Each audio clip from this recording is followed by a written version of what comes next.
And what do you do with beef cows? Well, this time of year they have to be fed very carefully. You call them up every day and give them hay and give them grain. And then they're having their calves now, their babies. Once in a while, one of them has to have a lot of help. Just like if a mama goes to the hospital or to a doctor to have a baby delivered, then I'm the doctor. I have to deliver the baby calf. And that's very interesting. And I hear you have some famous relatives. Me? I don't have any famous relatives, but my wife had a famous relative, Daniel Boone. He settled Kentucky, and then when he got to be an old man, he moved to Missouri, to our part of the state, and he brought a good deal of his family with him.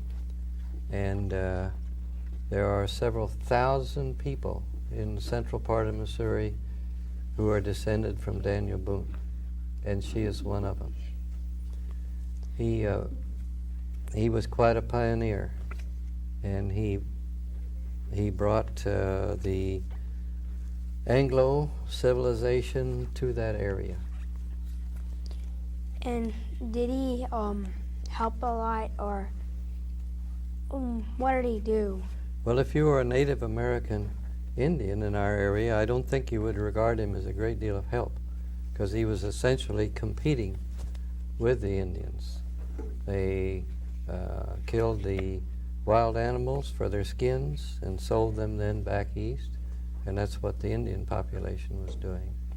But if you were someone from the east looking for land, why, he was a big help then, because he showed them how to come and take over the land and how to farm it. Oh, and would you have like any message for these kids? You bet. I have got lots of messages for kids. One thing was, it was very helpful to me to have gone to school when I was farming, and the money was not very plentiful, and I needed a job. I had that training from my schooling, and that was a very good thing to have. The other thing is a particular thing with me, Wesley. I like animals. I don't like to see anyone mistreat them. And I wish that kids and grown-ups would be very kindly to their pets and to their farm animals and to the wild animals if they can. The animals are exactly like us, except we have a lots of intelligence. Well, the animals have some intelligence, but they don't communicate the way that we do.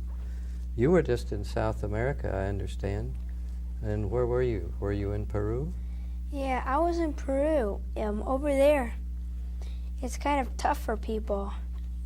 You know, they have like apartments, and they're really close together. And where I stayed was four staircases up. So, you know, the first time I just ran up really quick, and since the elevation's pretty high, my head and my breath was like, and my head was hurting a little. So, did you see any animals, any farm animals there? Are they like our animals?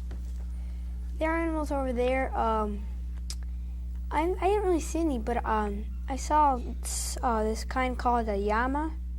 It's white. It looks like camel, but it's different. It's all white, kind of. Got a great long neck. Yeah, kind of long neck. And then I took some pictures with it. We had a person in our part of Missouri that tried to raise them. It was an oddity, kind of a hobby, and I don't know really how it came out. Another person is raising ostriches. So you don't have to raise just cows and pigs. You can raise some other different kinds of animals. Are there any endangered species that are like dying out? Well, there are lots and lots of endangered species in all parts of the country. Most of them aren't very dramatic. It's not like, you know, a lion was becoming endangered or an elephant. A lot of them are kind of small, obscure little animals that live in the forest, and some plants.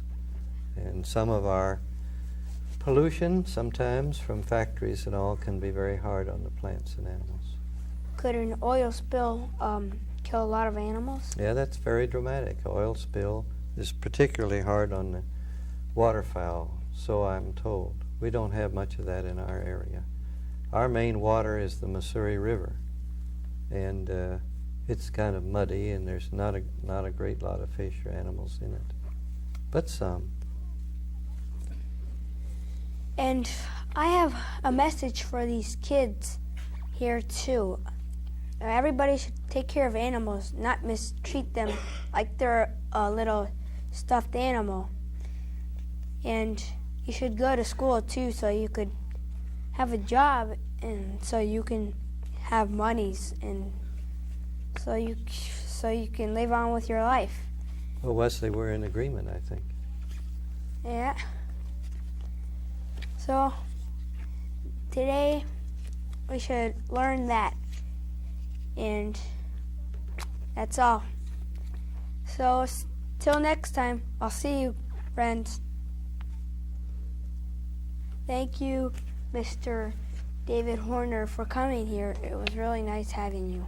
Thank you, Wesley. I enjoyed it. Okay, bye.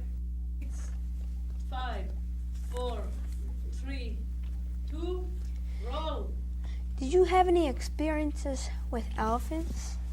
Me, elephants in Missouri?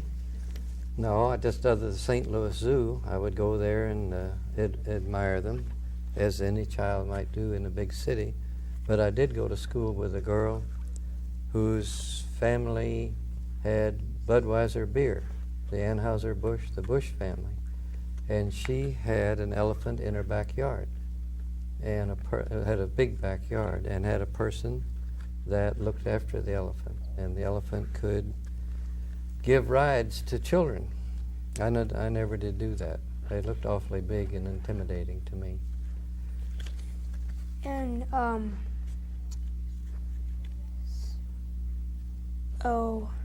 did you ever have any experiences with other animals? Well, for many years we had sheep. That was a standard thing on a farm in Missouri. And this time of year in the winter, they take a lot of care when they're having their little ones. Sometimes you have a mama that has lambs and doesn't have any milk, and then you have to fix bottles for the sheep and keep the bottles warm and give them a little bit of milk every 2 hours the first couple of days, all night long. And outside it's about 20 degrees below freezing. So it's a lot of fun trying to keep all those little ones healthy. Sometimes we bring them in the house to keep them warm. Sometimes when I found them, they are already chilled and cold. You can tell that because you open their mouth and put your finger on their tongue, and it's cold, and you know they're not going to live very long that way. So you give them a little bit of warm milk. Once in a while I would give them 1 drop of whiskey, and the alcohol would help them to warm up. That's 1 drop, and not very much. And then one time I had one that was so cold I wrapped it up in a towel and put it in the oven. And after a while it warmed up, and I didn't have the oven turned up very high, and I had the door open. But after a while it warmed up, and it stood up, and it was fine, but its mind wasn't very good. And when I tried to teach it to drink milk, it never really could learn. It would stick its mouth down in the milk and suck it, and then it would run out of air, and it would run backwards until it hit something and fall down. And we did that every day until it was grown. So they're a lot of fun. But anyone that has, say, 100 sheep, having lambs in the winter has got a full-time job.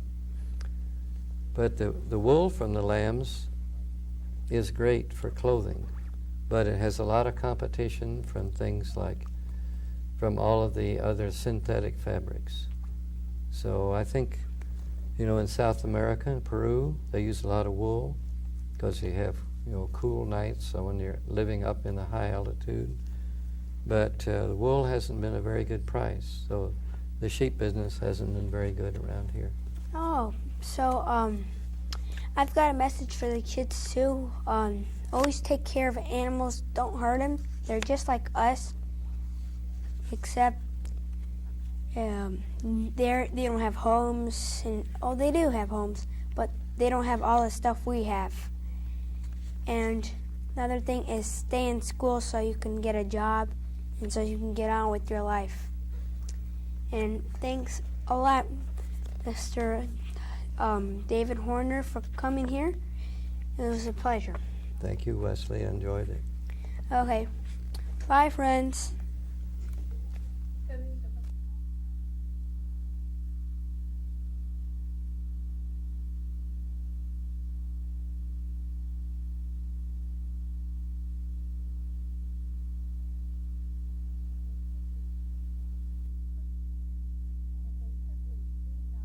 Cookie, and they all have little bells on them, and so when you go out in the street, there'll be hundreds of bicycles, and they're all going, tinkle, tinkle, tinkle, tinkle, and it's a funny sound. Do they have cars there? That individuals just don't have cars unless they're very, very rich, and nobody's very rich. Maybe if they work.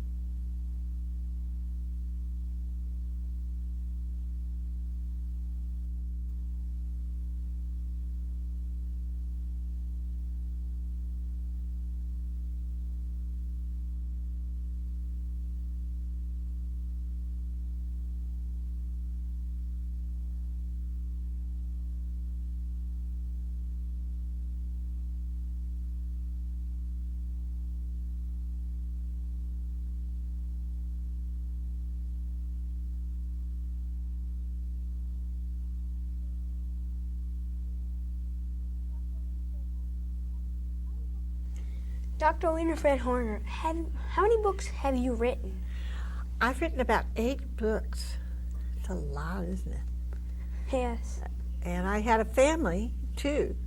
You did? How big was your family? I had 4 children. And the first book I wrote, I remember I used to write standing up because if I sat down, the children wanted me to read to them. And I like to read to them, but their idea of a sitting mother was somebody who would read. And we read lots of books together. And I had one favorite one was Charlotte's Web. Have you ever read Charlotte's Web? Yeah. And the children laughed about that because I always cried in it. And when Charlotte died, or did the pig, Charlotte died.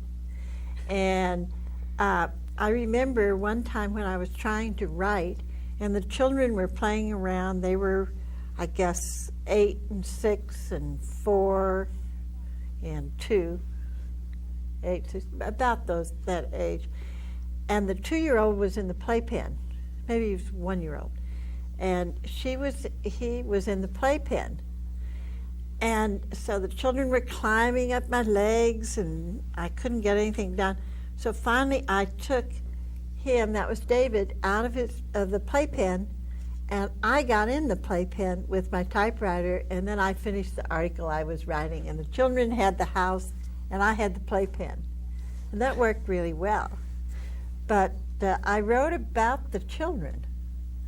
I mean, that was what I knew about, and so if my 2-year-old was running all over the house, I would write an article about how to take care of your 2-year-old. But my own 2-year-old was running crazy around the house.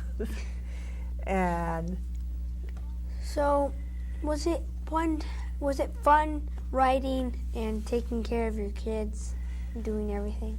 yeah, it was fun. My writing, I loved doing my writing, and that's one thing about reading.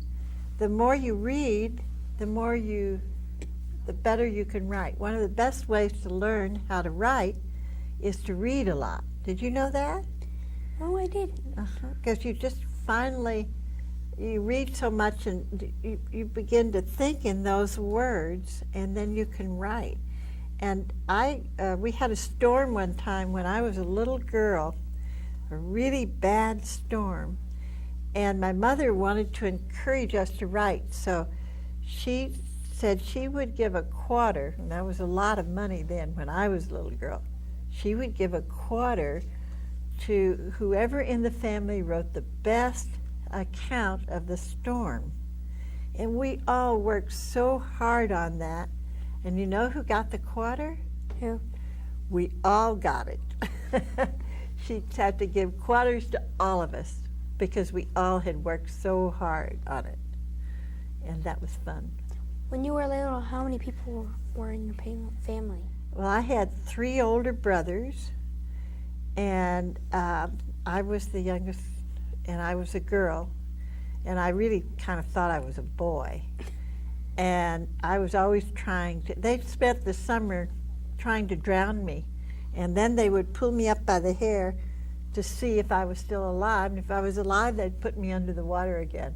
So I got to be pretty tough, and I always wore their outgrown clothes. So I grew up in shorts, and my mother had me have a boyish bob because that was the easiest way to keep my hair when I was little. Mm. So I was kind of like a boy with my brothers, and that was fun. It was? Yeah. And made me very, very tomboyish. Yeah. So it's really fun to write, to read. Mm-hmm. Really fun to grow up, to start a job, Right? to get on with your... But writing is always good. I mean, writing can do all sorts of, it helps you think of things, it helps you get your experience you've had together.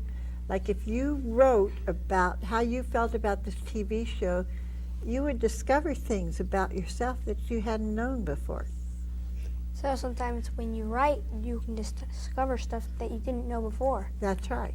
That's right. So writing is A very good thing to do. it is a good thing to do, and you don't have to be a great writer. You just take a pencil and write, because nobody really has to see it except you.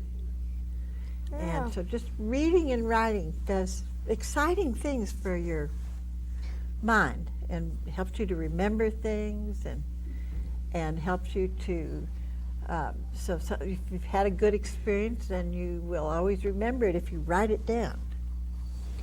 Oh, and writing down is a good thing to remember things, That's right. To remember your experiences. just like a diary. That's right. Do you write? Yeah, sometimes I write. Do you write a diary? Do you keep a diary? No, but at school every day, Mm-hmm. you have to write a story Mhm. that's 20 lines long every single Do day. you? Oh. And sometimes she makes the topics, Uh-huh. or you eat 3. You can, or else 3 days of a week. You can write a letter to someone. It has to be 20 lines. Uh-huh. And the other 2 days, you have to do stories, like make up your own. That's if you want to, or you can do stories all week. So it's pretty fun doing stories and writing letters. Oh, yeah. Do you make up stories? Or do you write Yeah. about something that really happened? Yeah, sometimes I make up stories. Like one time I said my trip to the Dillard house or my trip to Peru. But your trip to Peru you did, didn't you? Yeah. But the trip to Dillard House you did. Mm. So writing is very fun. I think everybody should write. Kids, you should write. That's a good thing to do. It's fun to write. Okay. Bye. Thanks, Dr. Winifred. Thanks, Wesley. I like being here.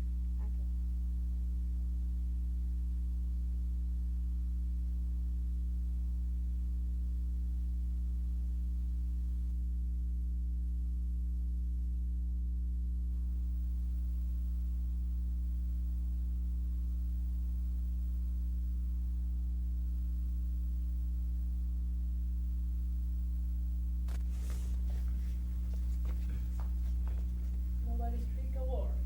No.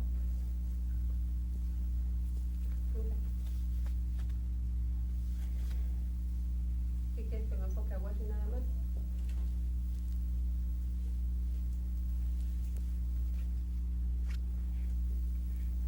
Ten, 9, 8, 7, 6, 5, 4, 3, 2. Hola amigos, aquí nos encontramos en WESLEY S TV Show. Now we have Mr. David Horner, who is an agriculture engineer. Could you tell us about what you did? Well, yeah, Wesley. I was in school, and the Second World War came along, and I had studied math and physics and science. And so when I went in the Army sent me to a school for weather forecasting. And I was in that school for about 9 months. Then I was a weather forecaster for the Army Air Force.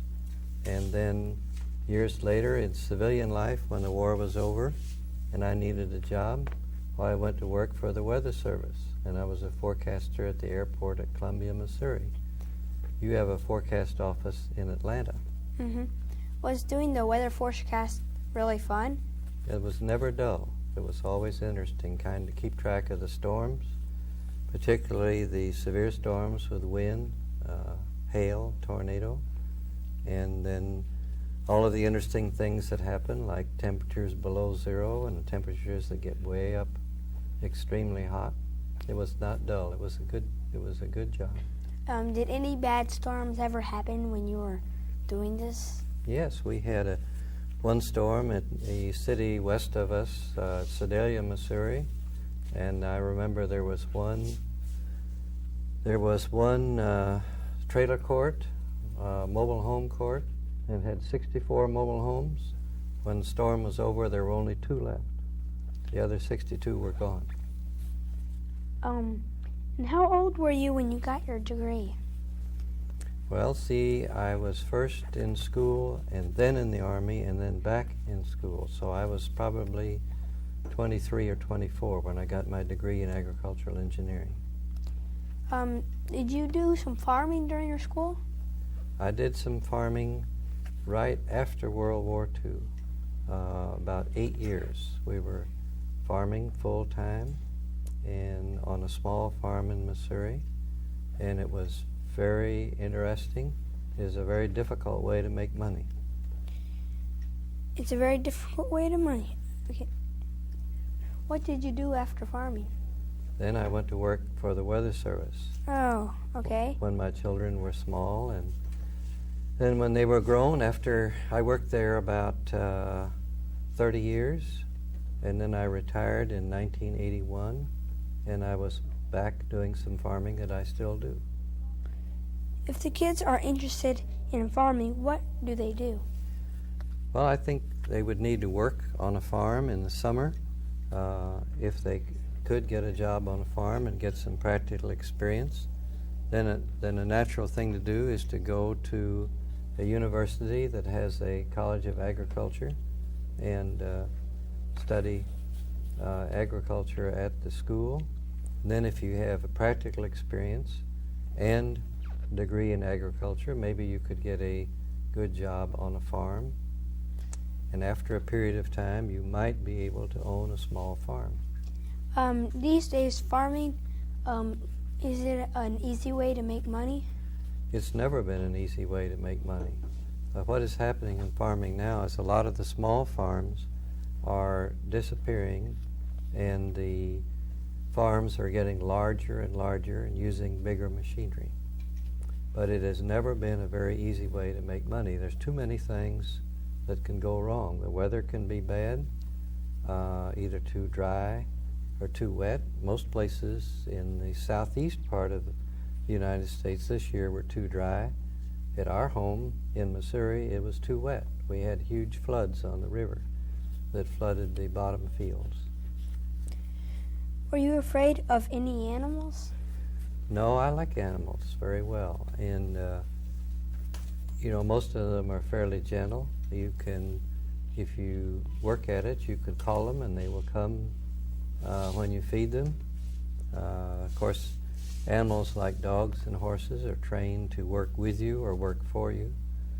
The only animal you have to be afraid of on our farm is a cow or a sow that has just had their babies. And then if you do something to that newborn baby that threatens the mother, and she's liable to hurt you. What is a sow? A sow is a mama pig, and the boar is the daddy. Do Do you like horses? Sure, I like horses. We've had horses most of my adult life, and we used to, for a couple of years, work them, like plowing or cutting hay or pulling a wagon. And then very quickly, during my lifetime, tractors took over all of that work. So there's only a few places now where they work horses. The Amish people don't use tractors. Most of them use horses. But I like to ride horses. So horses now are like for pleasure to ride them. I think most places. Of course, there are other countries overseas where they work horses, and there's some places in the United States and Canada and Mexico where they work horses. What was the name of your favorite horse? Well, we were not very imaginative on names, but we had a black horse and we had a yellow horse. And so that's what we called him. And my favorite horse was Black Horse. He was willing to do almost anything that you asked him to do, and he was very pretty to look at and gentle to ride, but he finally grew old and died. Now, Yellow Horse was something else. He was big and strong, and he could run fast, but he liked to play tricks on you. And he would run a while, and then he might put his front feet down and stop and kick up his back feet, and then you would go over his head. Have you ever had a cat or dog? I have a dog right now. I have a beagle. He's a little hound, and he likes to hunt rabbits. And he's a lot of fun to be around. What is his name? His name is Favorite, because when we had two dogs, why, he was my favorite dog. Now I just have the one, but his name is still Favorite. I understand that you were involved in politics. Well, you might say that. I've always been interested in local government, not in Washington, not in the state capitol, but the government right in the town or the municipality or the county where you live. Maybe even like a school board. But my particular interest was in the government of our county. And what position were you in? I ran for election as a county commissioner. So I was for 4 years, I was one of the 3 commissioners that governed our county. And any adult person could go to the county clerk's office at election time and pay a $50 filing fee and run for election, and then you would have a lot of work to do for the next 2 years while you were in office.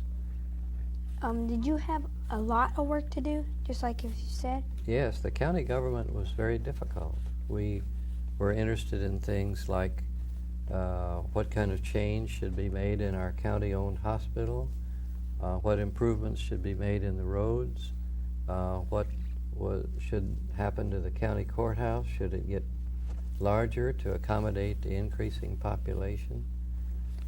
Were there any times where it was tough to make a decision?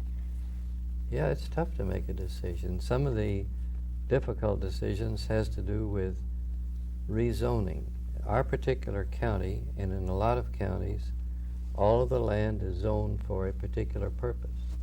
Much of the land is zoned for agriculture. And if it's zoned for agriculture, you can't build a store on it. You couldn't build a commercial building on it. So someone would come to us and say, I want to build a store building on this piece of farmland. And then it would be up to us to decide whether that was a good thing for the county or not. And those decisions are difficult because you're affecting people's income, what they can do with their land. So, now what do you do? Well, I still do some farming. I take care of about 70 beef cows, and there is a young man that lives on the farm, and he takes care of all the pigs, and he puts in the crops. And I help a little bit once in a while, but I do take care of the cows. And then I'm not completely away from politics because I'm a trustee of our county hospital. That's another elected job, but it doesn't pay anything. It's what you'd call a volunteer. It's a volunteer position. But the hospital is very important to the health of the people in our community. All of our children were born there. So I'm very interested in it. Where did you grow up? I grew up in the city of St. Louis. And then early on in my life, I lived in the summertime in the south part of Missouri, near the Merrimack River, which is a real attractive,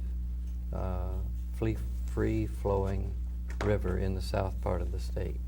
And that's where I got interested in farming. Oh, so that's how you got interested in farming? Mm-hmm. So, There were quite a few, in those days, there were quite a few farms around where our summer cabin was, and you could go, and sometimes the farmers would let you help out and do the work, and I thought it was a lot of fun. Now, their kids didn't think it was much fun. They thought it was just work. so you were like that, it was fun to go farming, to do the farming, and... Yeah, it was fun to learn how to milk cows and how to harness horses and mules and how to plow and how to drive a wagon, and I really enjoyed that.